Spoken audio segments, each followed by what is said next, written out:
რა ვისაუბროთ, რა მოხდა გლობალურ ბიზნესში და დავიწყოთ ხელოვნური ინტელექტზე მომუშავე წამყვანი ტექნოლოგიური სტარტაპის Entropic-ის დაფინანსების მომდევნო რაუნდით, რომელიც წესით მომავალ კვირას დასრულდება და როგორც Bloomberg-ი წერს, ამჟამად კომპანია მისთვის რეკორდული მოცულობის 20 მილიარდი დოლარის ინვესტიციის მოზიდვა მოახერხა. მას შემდეგ, რაც ეს ინვესტიცია დადასტურდება, ოფიციალურად შესაძლებელია, რომ ამ სტარტაპის შეფასება 350 მილიარდ დოლარამდე გაიზარდოს. აღსანიშნავია, რომ დაფინანსების რაუნდის გამოცხადების შემდეგ მაქსიმალური ოდენობა რის მობილიზებასაც ანალიტიკოსები პროგნოზირებდნენ იყო 10 მილიარდი დოლარი, თუმცა რეალურად გაორმაგებულია ეს მაჩვენებელი გამომდინარე იქიდან, რომ უამრავი ტექ ინდუსტრიის ლიდერი დაინტერესებულია Entropic-ით, შესაბამისად ინვესტიციებით ამ მიმართულებით და Entropic-იც კარგად იყენებს ამ საშუალებას. Რა თქმა უნდა, 20 მილიარდი დოლარის ინვესტიცია ერთიორად დააჩქარებს პროცესს განვითარებისა, რომელიც ამ შემთხვევაში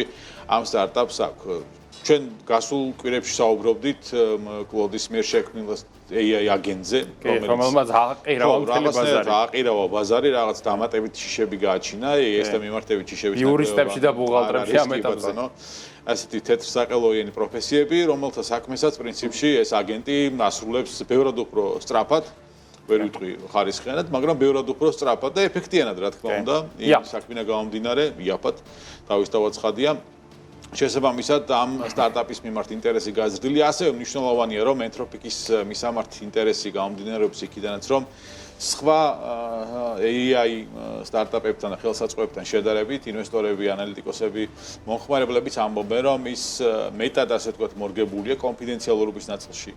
დაცულობა მაქსიმალურად მაღალია და მაქსიმალურად მორგებულია ადამიანზე, რომელიც მას იყენებს, შესაბამისად უპირატესობები, რომელიც ამ სტარტაპს და მის AI მიმართულებას აქვს, ნათლად ჩდება უკვე ბაზარზე, შესაბამისად ინვესტიციაც გასაკვირი პრინციპში 20 მილიარდიანი არ უნდა იყოს და 350 მილიარდიანი შეფასებაც ალბათ ოფიციალური გაფორმების ამბავია, თორემ Entropic-ი ამ ყველაფერს მიიღებს მომავალი კვირის ბოლოსკენ.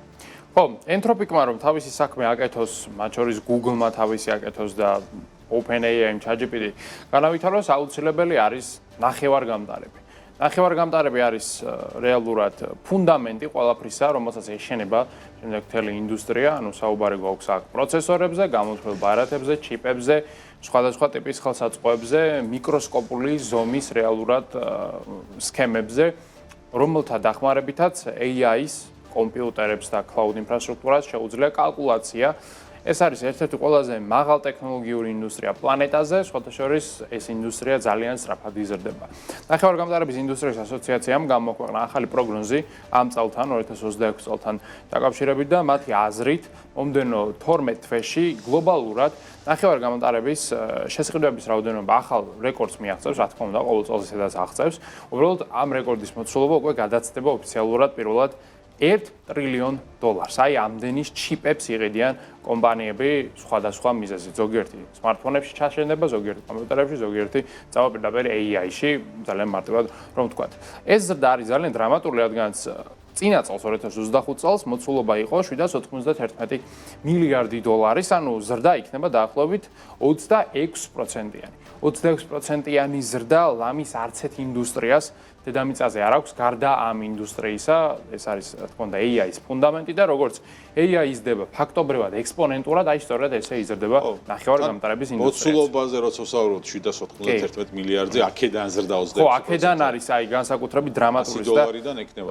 ეს შეიძლება რაღაც მცირე ზომის ბიზნესისთვის 26%-იანიც და არაფერი არ იყოს, მაგრამ აქ საუბარია საშუალო ზომის ევროპული ქვეყნის მთლიანი შიდა პროდუქტის დამატებაზე მოცულობაში. ამ შემწყიდველთა შორის, რა თქმა უნდა, არიან მსხვილი ტექ კომპანიები, იგივე Amazon-ი, რომელიც 200 მილიარდის ჩადებას აპირებს წელს AI-ში, ასევე თავად სტარტაპები, Entropic-ი, OpenAI, აგრეთვე Google-ი ძალიან მსხვილი შემწყიდველია, Meta, მოკლედ ყველა ტექ გიგანტი, რომელთაც ნახევარგამტარები ძალიან სჭირდებათ, ეს ინდუსტრია წინ მიიწევს და ამითი რამდენიმე მწარმოებელი იღებს ძალიან დიდ სარგებელს, მათ შორის არის TSMC, ტაივანური გიგანტი, ასევე არის Nvidia, აგრეთვე არის ბაზარზე Intel-ი, Qualcomm-ი, Samsung-ი და AMD-ც არის ერთ-ერთი მსხვილი მოთამაშე, რომელსაც ძალიან კარგად გამოსდის სხვათა შორის ამ ტიპის პროდუქტების გაკეთება. AMD რომ ერთ-ერთი მსხვილი მოთამაშე არის და ხდება ნელ-ნელა, უფრო და უფრო ბაზარზე ამას ადასტურებს შედეგები, რომელიც ამ კომპანიამ გამოქვეყნა.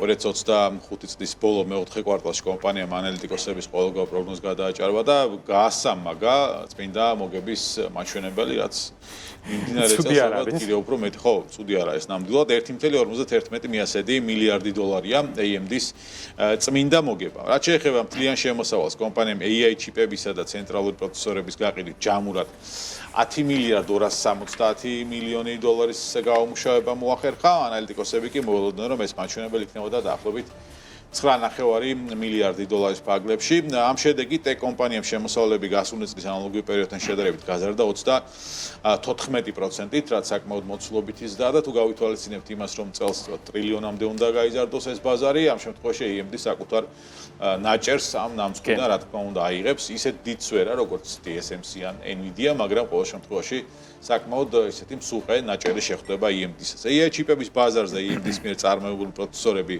კონკურენციას უწევს Nvidia-ს და მას ხელოვნური ინტელექტის განვითარების არაერთი ტექნოლოგიური სტარტაპი იყენებს, მათ შორის ChatGPT, OpenAI-ს მონაცემთა ცენტრების ინდუსტრიისთვის და ასევე Oracle იყენებს AMD-ს პროდუქციას. მისი საქმიანობისთვის მოგების დაში მნიშვნელოვანი წვლილი შეიტანა ტეკ კომპანიის ყველაზე ეს თქო ცნობილმა, ყველაზე თანამედროვე გამომდგარმა პროცესორმა ეს არის Ryzen-ი, რომლის გაყიდვებით მიღებული შემოსავალი იყო დაახლოებით 4 მილიარდამდე უკვე მიაღწია და ზრდა იყო აქაც 37%-იანი. ხო, სხვადასხვა სწორედ ამ სერიის წყალობით მოახერხა AMD-მ Intel-ის ლამის გაკოტრებამდე მიყვანა, რადგანაც ბოლო პერიოდში მაღალი დონის გეიმინგ კომპიუტერი იქნება ეს თუ გამოთვლელი მანქანა.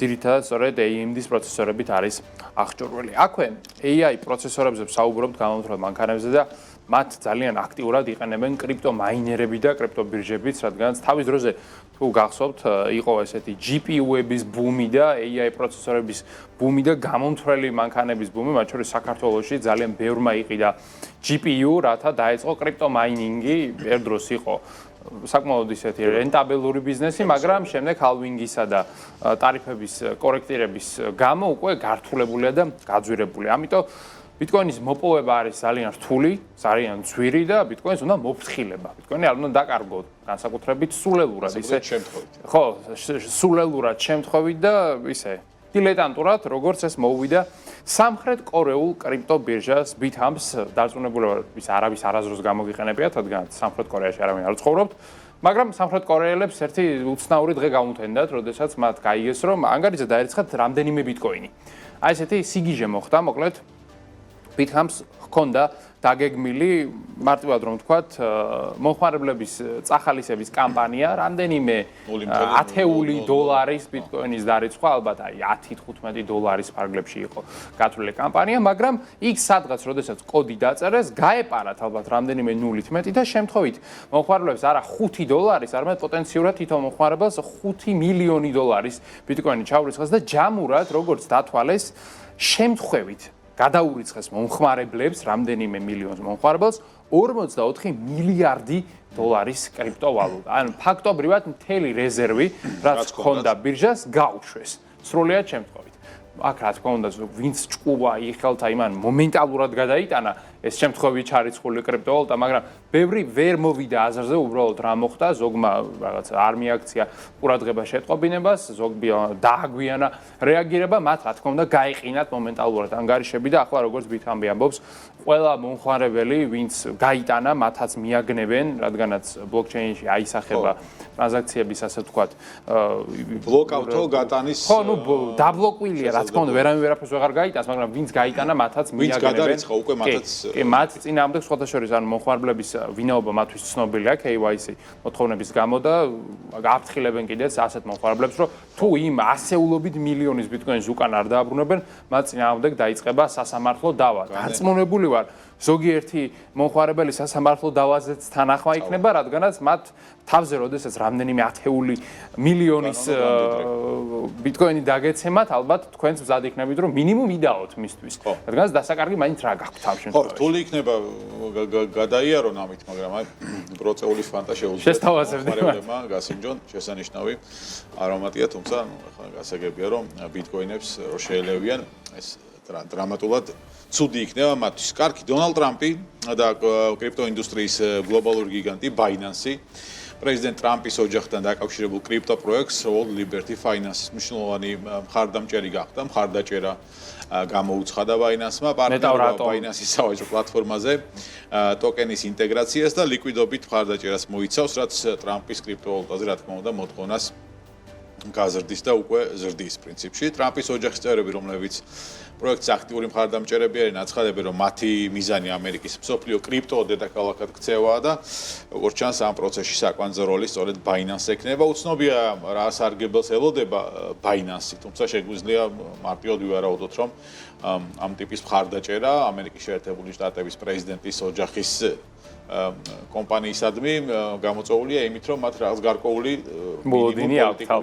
რაღაც ბენეფიტები მიიღონ ყოველ შემთხვევაში სამომავლოდ მაინც თუ არა მიმდინარე ეტაპზე. როგორც ცნობილია, World Liberty Financial-ის პროექტმა უკვე მოიზიდა $100 მილიონი ინვესტიცია, რაც მას წლის ერთ-ერთ ყველაზე სწრაფად მზარდ DeFi პლატფორმად აქცევს, თუმცა ამ ზრდის განმაპირობებელი მთავარი მიზეზი პრეზიდენტია, რა თქმა უნდა, რომელთან დაახლოება როგორც ინვესტორს, ასევე Binance-ის ხელმძღვანელობას სურს და ამიტომაც პროექტის ინვესტორთა შორის სხვა მსხვილი კრიპტობირჟების და კომპანიების დამფუძნებლებსაც ვხედავთ, ანუ ამ პროექტის მთავარი გარანტორი არის დონალდ ტრამპი, ისევე როგორც ზოგ შემთხვევაში რაღაც გარანტიებს, მაგალითად ოქროზე ვამყარებთ ხოლმე ჩვენ. აქ ოქრო არის ბატონი დონალდ ტრამპი.